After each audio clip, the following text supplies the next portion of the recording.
Principles of Management students. Hi, Instructor Robertson here. We are in week 10 of our course.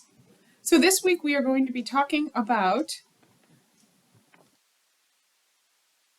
if you're curious, we're going to be talking about motivational factors. And motivation, work motivation for performance. And so thinking about, there are several theories in this chapter that you will become familiar with.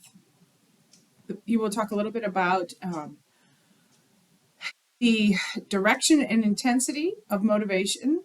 You'll describe or look into this idea of content theory of motivation, and you will look at a few different folks and their motivation theories, Maslow's hierarchy of needs, and I do have an additional video on Maslow's hierarchy of needs, Hertzberg's motivator hygiene theory, and a few other ideas behind how, and this idea of process theories of motivation. So you'll be looking at goal theory and operant conditioning theory. These are some kind of old-timey psych theories. So those of you that have had Psych 101, a lot of these different motivational theories will kind of ring true for things that you've studied previously.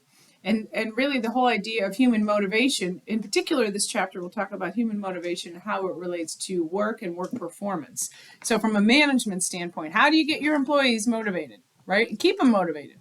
And every employee is not the same, right? And so thinking about some of the determinants that are factors, right, in how people are motivated and what motivates them. And so thinking about those types of things, there's a few examples in the PowerPoint and in the chapter that talk about different social motives. Then we go into Exhibit 14.6 and Maslow's hierarchy of needs, talking about how we have to satisfy our basic needs before we can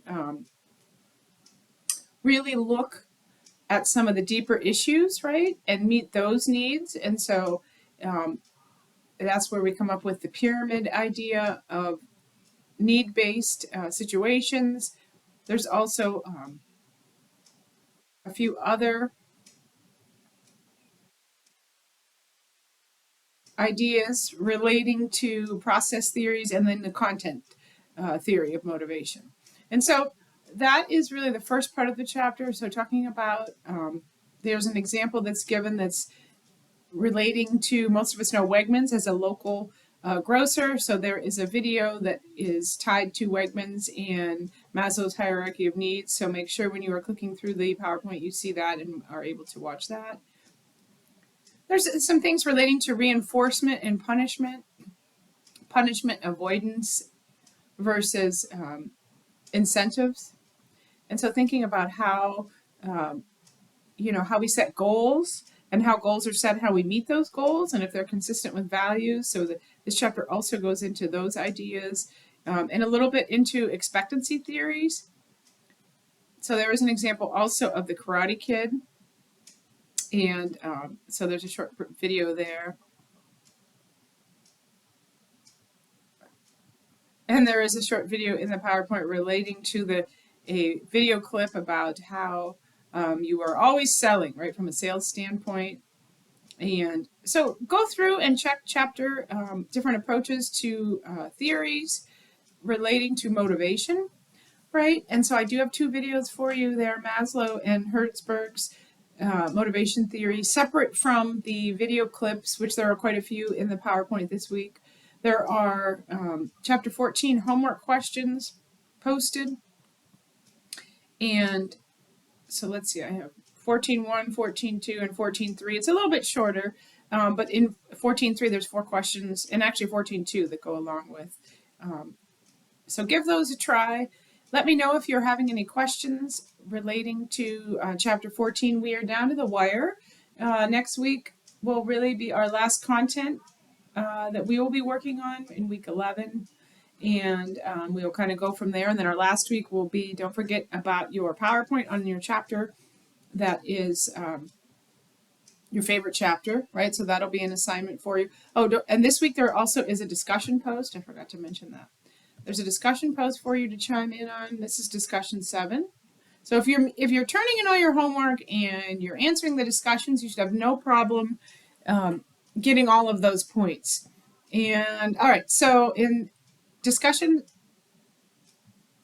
7, do you believe there is one best motivational theory, the one you align most closely with? Explain your answer in a few sentences. Please be respectful and inclusive in your language if you choose to reply to a fellow student.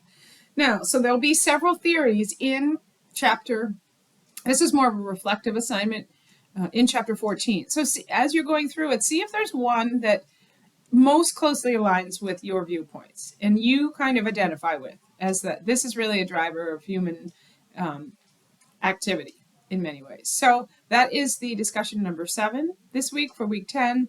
As always, if you need me, please make an appointment with me. I am available to help out on campus or virtually. I am on campus Tuesdays and Thursdays on the West Campus, and I'm usually there by about 1, and I have class at 2:30, so there's some time there. I could meet after the class, or I could meet at a different time.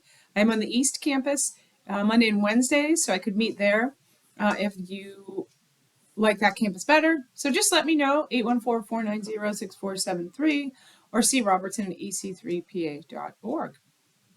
Have a wonderful afternoon and hang in there. And if you're missing any homework, or if there's homework that you still haven't turned in, let me know. I will continue to try to update the grade book.